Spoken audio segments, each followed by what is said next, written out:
আমার সামনেই ঘটে গেল গত বছরে রমজান মাসের জন্য প্রিপারেশন নিয়ে নিল, বাজার ঘরের মধ্যে আনলো, রমজান মাসে সাহারি করবে, ইফতারি করবে, কত আনন্দ। রমজান মাসের পহেলা তারিখের মতো 2 দিন আগে মানে শাবানের 27-28 তারিখের মধ্যেই আল্লাহর ওই বান্দা দুনিয়া থেকে বিদায় নিয়ে চলে গেল। এমন নজির প্রমাণ আমগো এলাকায় আছে না? না, আল্লাহর কাছে এজন্য নবী বলতেন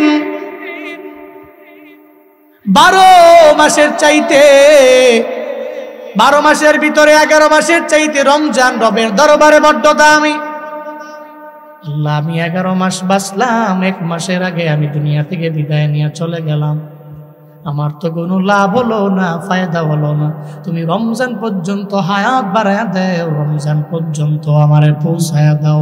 চিল্লায় পড়ে না আমি। মৃত্যু পর্যন্ত আল্লাহ পাক রব্বুল আলামিন বান্দার উপরে নামাজটারে ফরজ বানায়া দিলেন, ইবাদত করে আল্লাহ ফরজ বানায়া দিলেন। ওয়ামা খালাকতুল জিন্না ওয়াল ইনসা ইল্লা লিয়াবুদুন।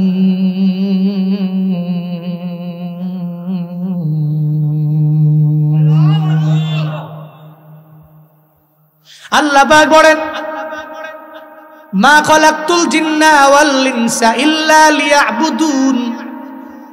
আল্লাহ পাক বলেন, মা খালাকতু, আমি বানাই নাই, আল জিন্না ওয়াল ইনসা, জিন এবং ইনসান আমি আল্লাহ বানাই নাই, ইল্লা, তবে কেন বানিয়েছি জানো? লিয়াবুদুন, এই জিন এবং ইনসার ইবাদত করবে। ইবাদত কয় মাস হবে, কয় বছর হবে, কয় দিন হবে? আল্লাহ পাক জানায়া দিলেন যে মৃত্যু পর্যন্ত তুমি তোমার রবের শুকর আদায় করে ইবাদতে মগ্ন হও, তুমি রবের ইবাদতের দিকে অগ্রগামী হয়ে যাও। রবের ইবাদত করবেন, তবে কোন সময় করবেন জানেন নি রে বাবা? আপনার তো নাবালেগ অবস্থায় ইবাদত আপনার উপরে ফরজ না, আপনার উপরে সুন্নত না, আপনার উপরে ওয়াজিব না। তাহলে ইবাদত নাবালেগ অবস্থায় আপনার মা বাবাও চাপ দেয় না নামাজের জন্য, মা বাবায় চাপ দেয় না রোজার জন্য, মা বাবায় চাপ দেয় না নেক আমলের জন্য। দেখবেন প্রতি বছরে রমাদান আসলে 8 বছর 7 বছর 9 বছরের বাচ্চাটারে মা বাবায় বলে, এই ছেলে আমার, রমজানের মধ্যে তোমার রোজা রাখা লাগবে না, বরং আমি মায়ে তোমার জন্য সাহারির খানার মধ্য থেকে খাবার রাখলাম, তুমি 10টা বাজে খেয়ে নিও, এরপরে আবার 1টা বাজে খেয়ে নিও, ইফতারির সময় আবার আমার সাথে তুমি খেয়ে নাও। কারণ তুমি নাবালেগ, তোমার উপরে রোজা আল্লাহ ফরজ বানান নাই। রোজা ফরজ হওয়ার শর্ত হলো 1 নম্বরে বালেগ হওয়া লাগবে, তুমি বালেগ হও নাই, এজন্য তোমার উপরে আল্লাহ পাক ফরজ বানাই নাই। তুমি নামাজ না পড়লে, রোজা না রাখলে কোনো গুনাহ নাই। এর মানে বোঝা যায় নাবালেগ অবস্থায় আমি ইবাদত করতে পারলাম না, ইবাদত করা আমার উপরে ফরজও না। এরপরে আপনার যখন আপনি বৃদ্ধ হয়ে গেলেন, 45-50 বছর হয়ে গেল আপনার, এরপরে দেখবেন আপনি চাইলেও নামাজ পড়া যায় না, চাইলেও আমলের লাইনে অগ্রগামী হওয়া যায় না। একটা জুয়ান পুলা যেমনি ইবাদত করতে পারে, একটা বুড়া মানুষ ঠিক একইভাবে ইবাদতের লাইনে আগাইতে পারে না। ওযু বানাইতে যাইয়া মুরব্বি কয়, ও হোম মিনিস্টার, ওযুর জন্য আমারে পানি দাও। এরপরে দেখবেন ওযু বানায়, গরম পানি দিয়ে ওযু বানাইয়া হঠাৎ করে মুখ ধোয়ার পরে দেখা যায় ওযু ছুটে গেল, পানিও শেষ হয়ে গেল। এরপরে হোম মিনিস্টারে কয় আবার পানি দাও। এরপরে মুখটু হাতটা ধুয়ে আবার ওযু নষ্ট হয়ে গেল, পানিও শেষ, আবার আগের জায়গা থেকে আসতে হবে। এমনও তো হয় মুরব্বীরা 3 বারে 3 জগ পানি দিয়ে ওযু করা লাগে। যৌবনকালে গরম পানিও লাগে না, কিচ্ছু লাগে না। ওই যৌবনকালে যদি বান্দা ইবাদত করে আমার রবের ডাক দেয়, পবিত্রতার গ্যারান্টি নিয়া একবার ডাক দিতে দেরি, আল্লাহ বান্দার ডাকে 70 বার সাড়া দিতে দেরি করে না। এই জন্য ইবাদতের মুখ্যম সময় যৌবনকাল। কোন কাল? যৌবনকাল হলো ইবাদত করার। বান্দা, তোমাদের জন্য মুখ্যম সময়। যে মুরব্বী যারা হয়ে গেল, জীবনে জুয়ান হওয়া যাবে না। মুরব্বী চোখের পানি ফালাইয়া রবের দরবারে কান্দে, আর যদি বলে আল্লাহ লাইতা শাবাব ইয়াউদ, যদি জুয়ান কাল ফিরে পাইতাম। চোখের পানি ফেলে ফেলে রবের দরবারে সারা জীবন লাগে, কানলেও মুরব্বী জুয়ান হতে পারবে না। কিন্তু জুয়ানকালে যদি ইবাদত করে মুরব্বী হয়ে যাইতে পারেন রে বাবা, কোনো অসুবিধা নাই। বাইহাকির বর্ণনা নবীজি জানায়া দিলেন, কেউ যদি জুয়ানকালে ইবাদত করে মুরব্বী হয়, তখন মুরব্বী হওয়ার পরে চাইলেই নামাজ পড়তে পারে না, চাইলেই আমল করতে পারে না, চাইলেই রোজা রাখতে পারে না। সে আজাইরা শুয়ে রইছে, চাইতেছে আমলের জন্য পারল না। আমল না করেও জুয়ানকালের ইবাদতের সওয়াবের সমপরিমাণ সওয়াব আল্লাহ পাক বান্দার আমল নামায় দিয়া দিবি। কিন্তু যারা জুয়ানকালে করে না, তারা মুরব্বী বয়সে পাবেও না। যৌবনকালে ইবাদত করো, যেই কালের ইবাদতের রবের দরবারে বড় দাম। যৌবনকালের ইবাদত আমার রবের দরবারে এত পরিমাণে দামি, আল্লাহকে ডাকলে আমার রবের বড্ড কাছের হওয়া যায়, খুব দ্রুত হওয়া যায়। এজন্যই তো নবীজি জানায়া দিলেন, আরশে মুআল্লার নিচে জায়গা পাবে 7 শ্রেণীর লোকেরা। এদের মাঝে 2 নাম্বার ওয়াশাবুন নাশা ফি ইবাদাতি রাব্বি, ওই যুবক, যেই যুবকটা তার জুয়ানকালটার ইবাদতের মাধ্যমে কাটায়। হাসরের ময়দানে যেদিন আরশে মুআল্লার ছায়া ব্যতীত আর কোনো ছায়া থাকবে না, আল্লাহ পাক রব্বুল আলামিন ওই আরশে মুআল্লার নিচে ওই জুয়ান লোকটারে ছায়া দিবে। পড়েন সুবহানাল্লাহ। যৌবনকালে ইবাদতের বড় দাম। দেখুন তো যুবকেরা যৌবনকালের সময়টারে হেলায় হেলায় দুলায় দুলায় পাস করে দেয়, সারা দিন রাত লাগায় লাগায় মোবাইল চালায়, এমন যুবক পোলা আছে না নাই? কিন্তু জুয়ানকালে ইবাদত করলে যে দামি হওয়া যাবে এই চিন্তা তার ব্রেনের মধ্যে নাই। কয় দাদার মতো বয়স বাইলে এরপরে আমি নামাজে যাব, অথচ গ্যারান্টি নাই এই মাহফিল থেকে শুই না বাড়ি যেতে পারবেন। এই গ্যারান্টি পৃথিবীর কোনো ব্যক্তি আপনারে দিতে পারবে না। আছে গ্যারান্টি? রওনা হয়ে যাবেন, ঢাকায় যাবেন, ব্রাহ্মণপাড়া টু ঢাকা। ঢাকায় যে রওনা হয়ে গেলেন, যাওয়ার পথে আপনি যে সেফলি যেতে পারবেন এই গ্যারান্টি আপনার বাবাই দিতে পারবে না, ডাক্তার দিতে পারবে না, আপনার ড্রাইভার দিতে পারবে না, কেউ দিতে পারবে না। যেহেতু মরণের গ্যারান্টি নাই, সেহেতু এই কথারও বলার স্কোপ নাই যে বুড়া হলে আমি ইবাদত করব। এর মানে বোঝা যায় এখন থেকে, যখন থেকে আমি বয়ান শুনলাম, এখন থেকে ইবাদত।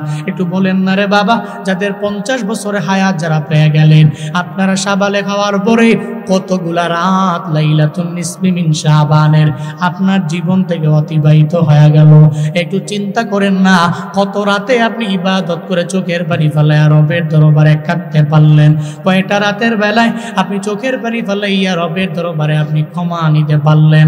আল্লাহ পাক রব্বুল আলামিন এই রাতের বেলা কত মানুষে মাফ করে দেয়। আম্মা জান আয়েশা সিদ্দিকা বলেন, একদিন আমার মায়া নবী আমার ঘরের মধ্যে ঢুকলেন। ঘরের মধ্যে ঢুইকা আমার মায়া নবী তার পরিধানকৃত কাপড়টাকে খুললেন, মানে জুব্বা খুললেন। এরপরে আমি মনে করলাম আমার মায়া নবী আজকে আমার ঘরের মধ্যে থাকবে, আমার ঘরের মধ্যে আজকে থাকবে, আমার ঘরটা নূরে নূরান্বিত হবে। আমি খুশি হয়ে গেলাম। হঠাৎ আমার মায়া নবী আবার পুনরায় জুব্বা পরিধান করে বিদায় নেয়। আম্মা জান আয়েশা বলেন, আমার আত্মমর্যাদায় লেগে গেল, গায়রতের মধ্যে লেগে গেল। কেন আমার মায়ার নবী আমার ঘরের মধ্যে ঢুকলেন, আবার কেন জুব্বা খুললেন, আবার জুব্বা পরিধান করে কেন বের হলেন? আম্মা জান আয়েশা বলেন, আমার আত্মমর্যাদায় লাগলো নবী অন্য কোনো বিবির ঘরের মধ্যে যায় কিনা। আমি আমার মায়ার নবীরে পূজার জন্য দরওয়াজা থেকে বের হয়ে যাই। আমি আমার হুজরা থেকে বের হইয়া সব বিবিদের ঘরের মধ্যে আমি গেলাম। সব বিবিদের ঘরে যাইয়া আমি নবীরে পাইলাম না। একটা পর্যায়ে জান্নাতুল বাকিতে আমার নবীরে দেখার জন্য আমি গেলাম। আমি যে তাকায় দেখি জান্নাতুল বাকির পাশে দাঁড়াইয়া মায়া নবী রবের দরবারে কান্দে, ও দয়ার মালিক আমার গুনাহগার উম্মতেরে মাফ করে দাও। রবের দরবারে আমার মায়া নবী কান্দে আর বলে, আল্লাহ, আয় আল্লাহ, ইসলামের জন্য আমার যে সমস্ত শুহাদা যারা কালেমা পড়লো, ঈমান আনলো, এরপরে এদের জীবনটাকে দিয়ে দিল, এদের রক্ত ঝরলো, এরা দুনিয়া থেকে বিদায় নিয়ে চলে গেল, শুহাদাদের খাতায় নাম উঠালো, এদের কবর তুমি জান্নাতের বাগান বানায় দাও। আম্মা জান আয়েশা বলেন, যেই নবীজি ওদিন চোখের পানি ফালাইয়া রবের দরবারে যেদিন যে রাত কান্না করলো, ওই রাতটা হলো লাইলাতুন নিসফি মিন শাবান, শাবানের মধ্য রজনী। চিল্লায়া পড়া যাবে কি মারহাবা। ওই রাত রবের দরবারে বড্ড দামি।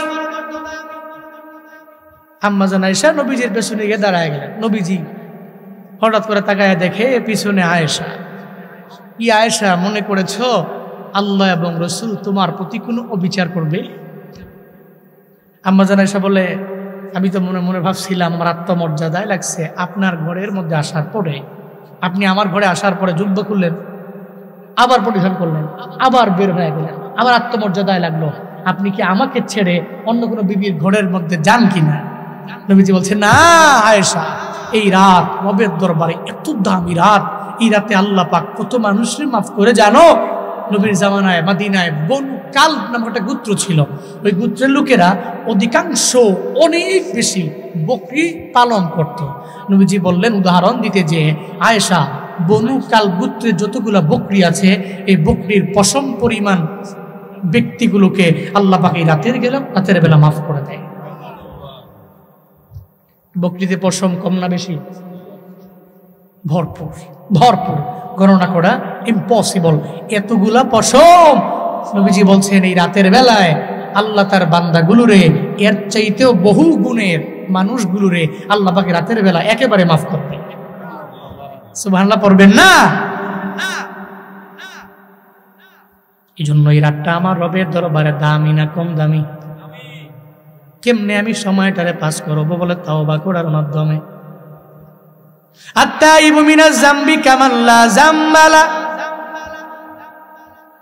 তাওবা করনেওয়ালা ব্যক্তি যখন গুনাহ থেকে চোখের পানি ফেলায়া ফিরে এসে তাওবা করে, মায়ার নবী জানায়া দিচ্ছে কেমন হয়ে যায়। মনে করো বা তার জিন্দেগিতে কোনো গুনাহ ছিল না, সে বেগুনাহ মাসুম হয়ে যায়। আত্তাইবু মিনাজ যাম, গুনাহ থেকে তাওবা করনেওয়ালা ব্যক্তি কার নে মান লা যামবা লা, যে ব্যক্তির পুরা জিন্দেগিতে কোনো গুনাহ ছিল। সুবহানাল্লাহ পড়বেন না? গুনাহ থেকে তাওবা করনেওয়ালা ব্যক্তি ওই ব্যক্তির মতো যে ব্যক্তির জিন্দেগিতে কোনো গুনাহ নেই। তাহলে রাতের বেলা আমরা ইবাদতের মাধ্যমে সময়টারে কাটায়া দিব, তাওবার মাধ্যমে কাটায়া দিব, ইস্তিগফারের মাধ্যমে কাটায়া দিব। আল্লাহকে আমি জানায়া দিব, আল্লাহকে কত মানুষরে তুমি মাফ করে দিবা, আমারে কি মাফ করে দেওয়া যায় না? মনে রাখবেন, আল্লাহ যদি বান্দারে মাফ কইরা জান্নাতে দিয়া দেয়, আল্লাহর লস নাই। বান্দারে যদি আল্লাহ মাফ না কইরা জাহান্নামে দেয়, আল্লাহর লাভ, আল্লাহর প্রফিটও নাই, আল্লাহর লসও নাই। বান্দা জান্নাতে যাবে, জাহান্নামে যাবে, সব লাভ লস হলো আমার। আল্লাহ লাভ নাই, লস নাই, সব লাভ লস আমার। এজন্য আমি লাভবান কেমনে হব এই চিন্তা নিয়ে আমার অগ্রগামী হয়ে যাওয়া লাগবে। কোন আমলের মাধ্যমে রবের দরবার থেকে নাজাত পাইয়া আমি জান্নাতের মধ্যে ঢুকতে পারবো, এই চিন্তা নিয়ে আমার অগ্রগামী হওয়া লাগবে। আল্লাহ পাক জানায় দেয়, আনিশকুরুলি, এক নম্বরে শুকর আমার, ইবাদত আমার। ওয়াকাদা রাব্বুকা আল্লা ইল্লা ইয়্যাহু ওয়া বিল ওয়ালিদাইনি ইহসানা। চিল্লা পড়বেন কি আল্লাহু আকবার? আরো জোরে আল্লাহু আকবার। আল্লাহ পাক বলেন, ওয়াকাদা রাব্বুক, আপনার রব ওসিয়ত করেছে, আপনার রব নির্দেশ দিয়েছে। কেউ বলেন আমার অর্থ দিয়েছে, কেউ বলেন অশ্ব অর্থ দিয়েছে। আল্লাহ পাক ওসিয়ত করেছেন, নির্দেশ দিয়েছেন, আপনার রব নির্দেশ দিয়েছেন, আল্লাহ তা'বুদু ইল্লা ইয়্যা, ইবাদত আল্লাহর কে ছাড়া দুনিয়ার কারো ইবাদত এরা করবে না। চিল্লা বলেন ইবাদত কার? আল্লাহ পাক বলেন, কুদরতি পায়ে সিজদা দিবে আমার, অন্য কারো পায় না। ইবাদত আল্লাহ পাক প্রথমবারে আনলেন, কারণ মৃত্যু পর্যন্ত বান্দা ইবাদতে মগ্ন হয়ে গেলে ইবাদত তারে জান্নাত পর্যন্ত নিয়ে যাবে, ইবাদত তারে জান্নাত পর্যন্ত নিয়ে যাবে। ইবাদত করলে দুনিয়াতেও লাভ, আখিরাতেও লাভ। ইমাম গাজ্জালি রাহমাতুল্লাহ আলাইহি বলেন, এক যুবকের ব্যাপারে, একটা যুবক ছেলে কিন্তু গরিব মানুষ, টাকা নাই, এমন যুবক আছে না নাই? আসেনি? সব যুবক ধনী না, আবার সব যুবক গরিব না। কিন্তু ইমাম গাজ্জালি বলেন, আগের জামানায় যখন দাস কেনা বেচা হতো, মানুষ কেনা বেচা হতো, যখন ক্রয় বিক্রয় হতো, একটা জুয়ান পোলা গরিব মানুষ তারে যখন বাজারের মধ্যে উঠানো হয়, ওই বাজারের মধ্যে উঠানোর পরে ওই জুয়ান পোলাটারে বাজারের মধ্যে নেওয়ার পরে একটা ধনী মানুষ গেলেন তারে কেনার জন্য। ওই আমারে যদি কিনতে চান তাহলে শর্ত দিয়া দিলাম 3টা, যদি আমারে নিতে চান তাহলে এই শর্ত 3টা মানলে আমি আপনার বাড়ির মধ্যে যাব। শর্ত দিছে কয়টা? জোরে বলেন, কয়টা? 3টা শর্ত। যদি আমারে নিতে চান, আপনার বাড়ির মধ্যে আমি কাজ করব কি?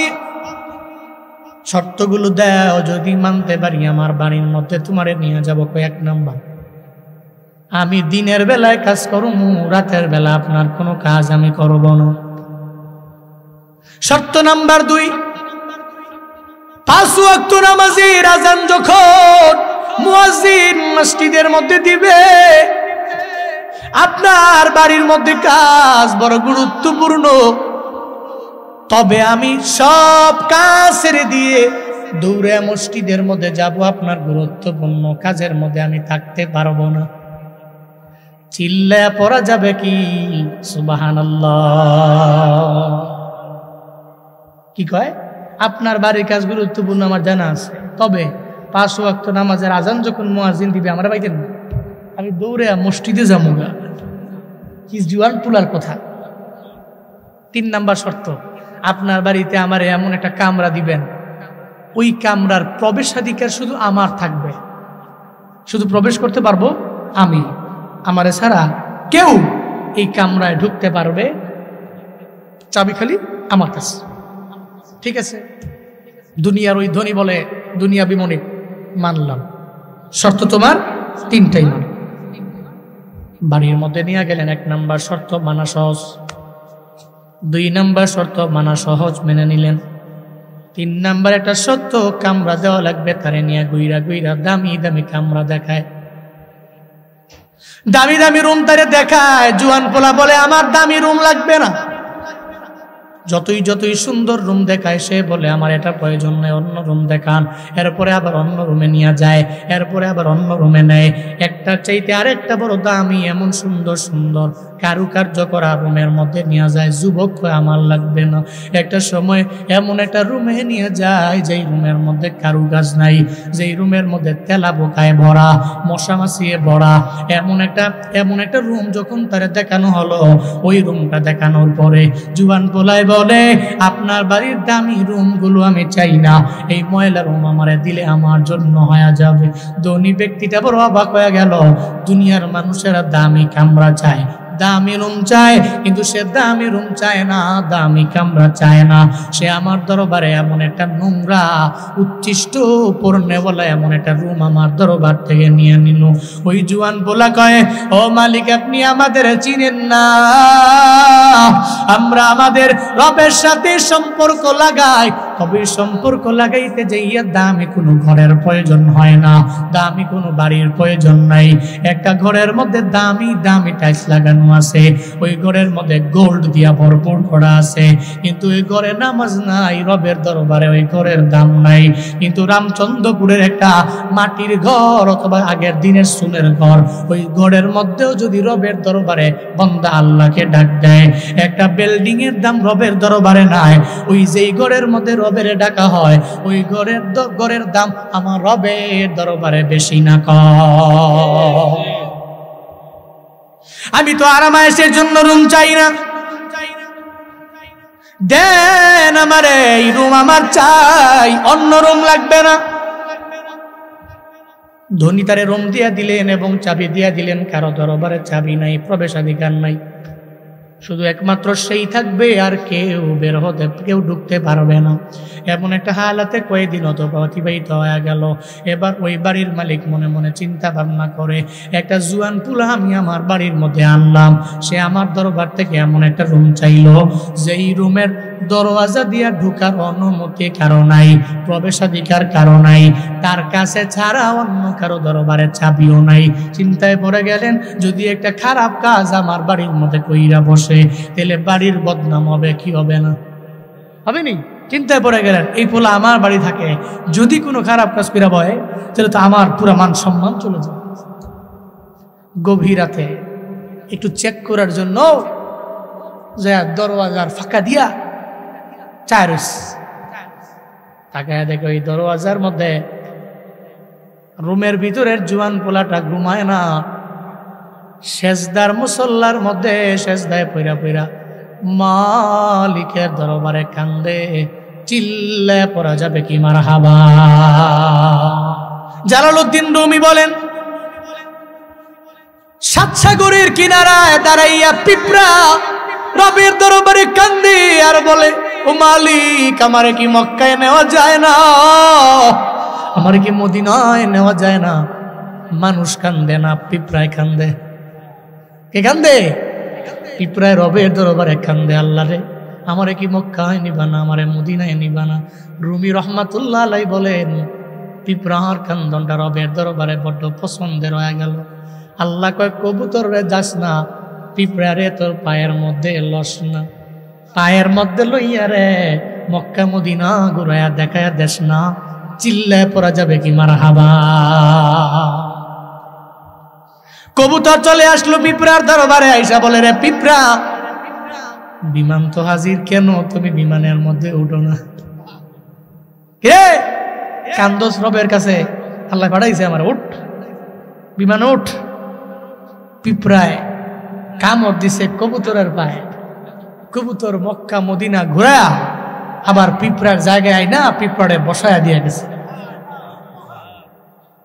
ওখানে যেতে টাকা লাগে না, ইশক লাগে, প্রেম লাগে।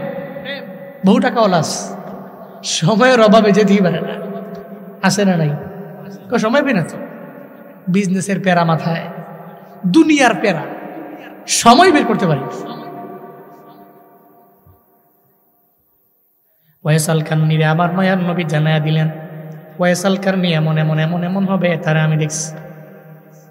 কেন সে এত দামি রে? মায়ের দোয়ার কারণে সে বড় দামি। চিল্লায় বলতেন না সুবহানাল্লাহ। হযরত ওমর আলী গেলেন, নবীর মৃত্যুবরণের পরে যখন নিয়ামেন অঞ্চলের কোন এলাকায় গেলেন, কেউ তারে চিনে না। সবার দরবারে জিগায়, কোথায় ওয়াইসাল কারনী? কয়, চিনি না, চিনি না, জানিও না, দেখিও নি, চিনি না, কেউ নেই। দেখবেন এলাকার মধ্যে বড় লোকের দাম আছে, গরিবের দাম নাই। বড় লোকের দাম অনেক বেশি, গরিবের দাম নাই, নিম্ন শ্রেণীর দাম নাই। তাই বড় লোকেরা মনে রাখবেন, আল্লাহর দরবারে সমস্ত মানুষগুলো সমান। আল্লাহ আপনারা ধনী বানাইছে, তারে গরিব বানাইছে। ধনী হওয়ার পরে মনে করি না ও নিম্ন শ্রেণীর, তারে ঘৃণা করেন না, অহংকার ভিতরে রেখেন না। আল্লাহর কসম করে বলে যায়, রে বাবা, পতনের মূল হলো অহংকার। আপনার পতন হবে অহংকারের কারণে। এই যে স্বৈরাচাররা বিদায় নিয়ে নিল, এদের ব্যাকগ্রাউন্ডে ছিল অহংকার। অহংকারের কারণে এদের নাম পর্যন্ত কেউ নেয় না। এদের নাম যারা নিত, এখন বাড়ি ঘরগুলো এদের সারা, ঠিক কিনা? বাড়ি ঘরেও থাকতে পারে না। 41 সাল পর্যন্ত ক্ষমতায় থাকবো, কত বাকনা বাকনা কথা, কথার মধ্যে বিন্দু মাত্র পরিমাণ তাকওয়া নাই, রবের ভয় নাই। সব পাওয়ারের ক্ষমতা দেখায়া দেখায়া বলল, আল্লাহ কয়, সাইরা দিলাম, দেখি কেমন করতে পারো। ফেরাউনের মতো, নমরুদের মতো করো না, ধরি না, ধরলে আমি আল্লাহ সারি না, ধরলে আমি আল্লাহ সারি না, ধরি না, তুমি ধরলে সারি না। ওয়াইসাল কান্দিরে সবাই চিনে না। হঠাৎ করে এক ব্যক্তির সাথে মোলাকাত হলো, সে রাখাল, সে কয়ে আমি চিনি ওয়াইসাল কান্নি, তবে জানি গো একটা মা পাগলা ছেলে। সুবহানাল্লাহ কয় না? আরো জোরে বলে না। কি পাগলা ছেলে? মা পাগলা ছেলে। আপনারা যদি কয় যে ফলে মা পাগলা, বালা আর কি সুন্দর লক্ষ্য, আমি মা পাগলা ছেলে, মা পাগলা ছেলে। তবে ওয়াইসাল কারণী দিনের বেলা রাখালগিরি করে, রাতের বেলায় দেখছি সারা রাত নামাজের মধ্যে মুসল্লার মধ্যে কাটায় দেয়। ওমর আলী কয় অসুবিধা নয়, নবী যার কথা বলছে মনে হয় সেটা সেই ওয়াইস। চলে গেলেন, কয় আপনি ওয়াইস? আমি ওয়াইস। আপনি কে? কয় ওমর আলী। এত দামি মানুষ আমার দরওয়াজায় কেমনে আসলেন? সামনে কেমনে আসলেন? আপনি দামি, আপনারা বড্ড দামি, কেমনে আমার সামনে দাঁড়ায় গেল?